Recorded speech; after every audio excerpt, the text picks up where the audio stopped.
Hey everyone, Happy Dude here. Now I wanna settle a debate. Lots of people told me that I could improve my FPS in 4K with a new CPU. I already have a 9070 XT. Thanks to you guys, I was able to afford it. But I still need to upgrade my CPU, and I always said that it doesn't matter in 4K because all of the load goes to the GPU in native 4K. But my CPU is getting a bit older and I do more work than actually gaming on my PC. So what if we double the power? With this 5950X, it has a lot more clock speed, it has double the cores and a lot more Vcache. Now I actually wanted a 5800X3D, but they are completely sold out for a long time now, and if you can find one, like on eBay, you will pay big bucks for it, so it's not worth the money. So that was an easy choice to make, and I can't go any higher because I still have an old X570 motherboard and that can only go up to AM4. But that also means I don't have to buy expensive DDR5 RAM memory. And now it's finally time to install the new CPU. Here it is. And I only paid 220 euro for it. I think that was a mistake on the website of Amazon because it's a lot more expensive now. Oh, and don't worry, I did a bunch of benchmarks on my old 3700X because Windows 10 got a final update, the games themselves also, and my 9070 XT. So I want to make this a fair test, so I had to do all the benchmarks again in 1080p, 1440p, and 4K. But before I can install the new CPU, I will need to drain my water loop. Ooh, it's a bit dusty in here.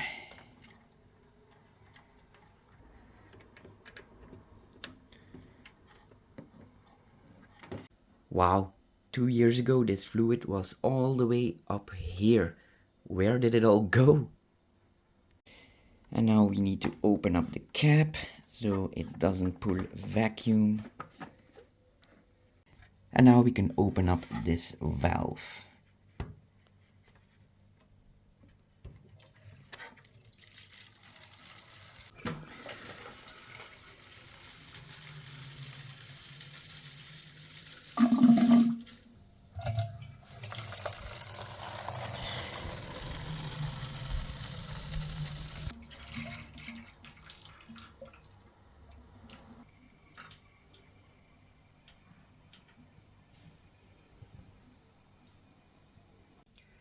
And now we can close the valve so we don't have any leaks while working on it.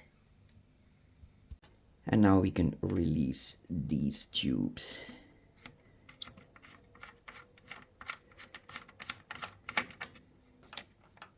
I'm guessing this will be tight. Oh yeah, it is. Urgh. Okay, I got it loose. It was on there very tightly. I needed both my hands and a lot of force, so I had to do it off camera. And now we can release the water block.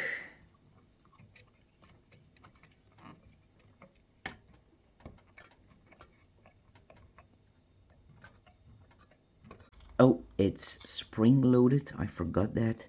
There's an actual spring on it, so be careful with that.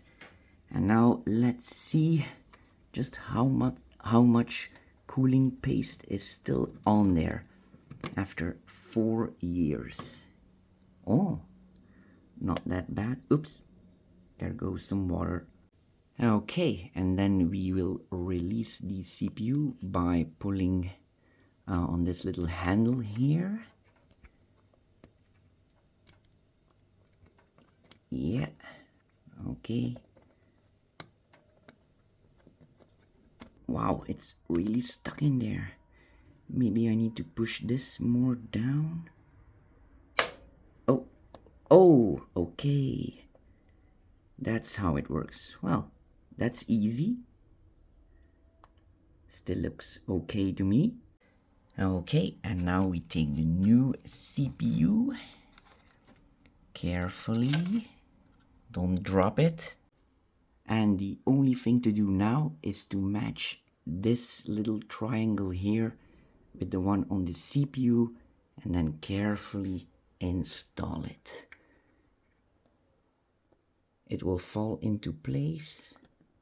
You just have to search for it. Yeah, I got it. And then we push up this. And there we go. That's it. Oh, and that's right. I already updated the BIOS when the old CPU was in it, because that won't work when the new CPU is in it.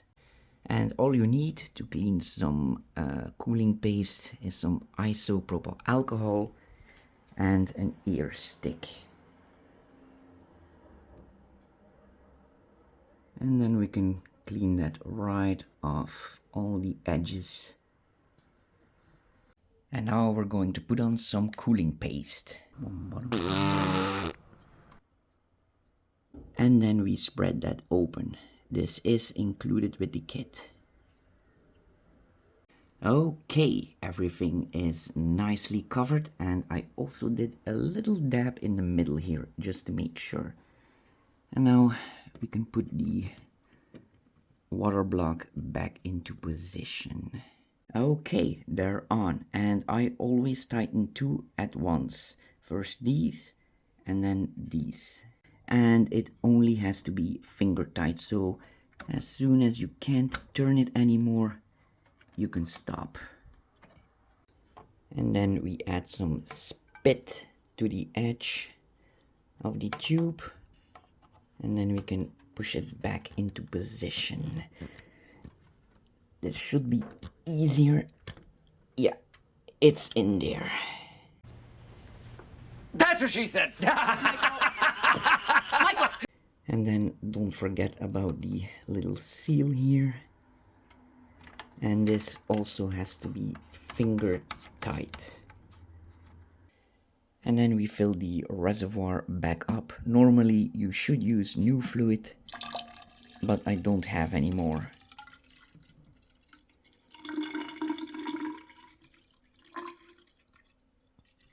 And then we start the PC back up and hope everything works. This will go down, the air will go out. That's why I leave this open so it doesn't pull vacuum. Now, do we get a post? Please, please, please, please, please, please, please, please. It takes longer than normal.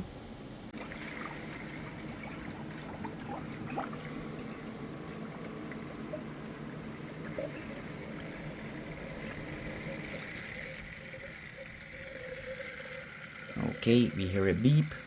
The fluid goes down. That's good. Okay, we get a post. What's this? Press I to reset. Okay. I have never seen that screen in my life before. Ugh, my screen is dirty. Yes! Now, please boot into Windows. Wow, a lot of beeps. A lot of restarting. It's probably learning everything like the RAM, the CPU. Yes! It works! Nice. All of this just works. It's not, I'm not kidding. And again, it just works.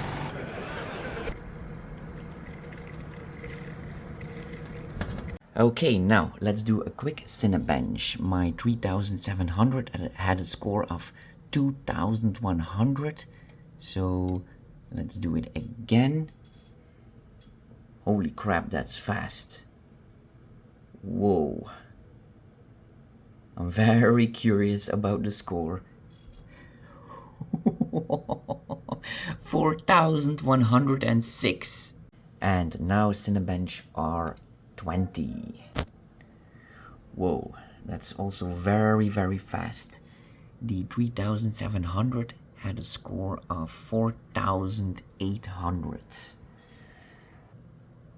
Da, da, da, da. Wow, 9500. And now Cinebench R23. Let's go! Let's see if we can beat 20,000. And the score is, wow, 24,500. Very nice. It's nice. Alright, let's do some benchmarks. We're gonna start with GTA 5 Enhanced in 1080p first, and every setting will be on very high, including ray tracing. I wanna put as much load on the GPU and CPU. I'm not going to do ultra because that's way too heavy. It completely tanks the FPS. So, on the left we have the 3700X with 8 cores, and on the right we have the 5950X with 16 cores. And as expected, the FPS is a bit higher on the new CPU. And not only does it boost a little bit higher, it is also a different architecture. It's Zen 2 versus Zen 3, but the base clock is lower for the 16-core CPU. Okay, now let's do 1440p. And yeah, we also got a little bit more FPS again on the 5950X. And all the settings are still the same. Now, this benchmark isn't that accurate because it's not always exactly the same. If you do the same benchmark 5 times, you will get 5 different results. But it's a big city with lots of assets to load, so it's a pretty good test. And now it's time for 4K. This is the benchmark that matters. And I can't believe it, I actually have a bit more FPS. Quite a lot actually. And also look at the frame times, it's lower. So it's way better on the 5950X. So this is the 3700X. And this is the 5950X. I would never have guessed that I would have more FPS in 4K. It also felt smoother when I was watching the benchmark. And now it's time for Cyberpunk. First in 1080p. All the settings are on high, and ray tracing is on ultra. But path tracing is off because that's a bit too heavy for my 9070 XT. And frame generation and upscaling is also off.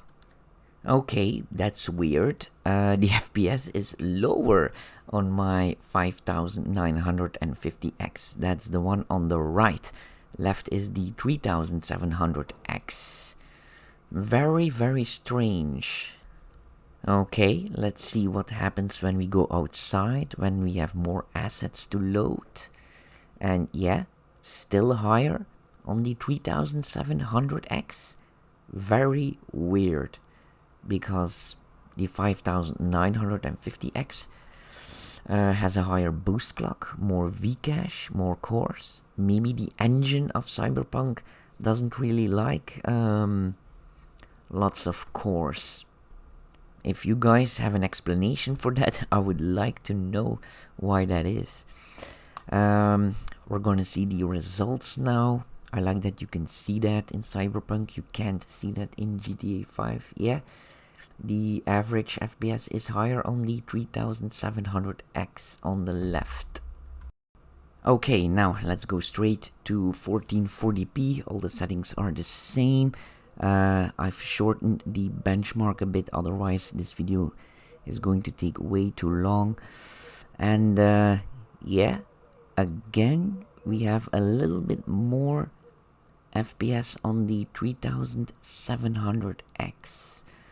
Let's go straight to the results, and yeah, the result is clear. Very, very weird. I double checked the results, and yeah, the settings are completely the same. Okay, now let's do 4K, and it looks like it's going to be very close. Yeah, very curious, because now all the load is on the GPU. The CPU doesn't do as much anymore, and it's a lot less when you have a more powerful CPU. I see that now. And here are the results. Oh wow, that is very close. Okay, now let's try something else. The only setting that I've changed is frame generation and upscaling. It's on quality mode. I want to see if that makes any difference whatsoever. And yeah, it seems that it's going to be the same result here. Yeah, actually a little bit more on the 3700X. Okay guys, I think I found the problem. The BIOS has been reset and my extreme memory profile for the RAM has been disabled. So let's put it back on. Now this can't make a huge difference, can it? Well, I did the Cyberpunk benchmark again and the result was almost the same. I got 1 FPS more. So that's why I always tell people, don't waste your money on expensive motherboards with expensive DDR5 memory. Okay, I've got one more game, Spider-Man 2, that's a bit more modern and everything is on high, including ray tracing, and frame generation is on, and also upscaling, that's on quality mode. Okay, and it seems that we also got a bit more FPS here with the 5950X on the right side. And also the frame times are lower, so that's also better. So yeah, I'm pretty happy with this upgrade. You win some, you lose some. Cyberpunk was worse, but GTA 5 and Spider-Man are better. So it's going to be different for every game. Yeah. Also, if you have any suggestions to get even more FPS, please put it in the comments below. And thank you for watching, and you all have a nice day now. Bye. All of this just works.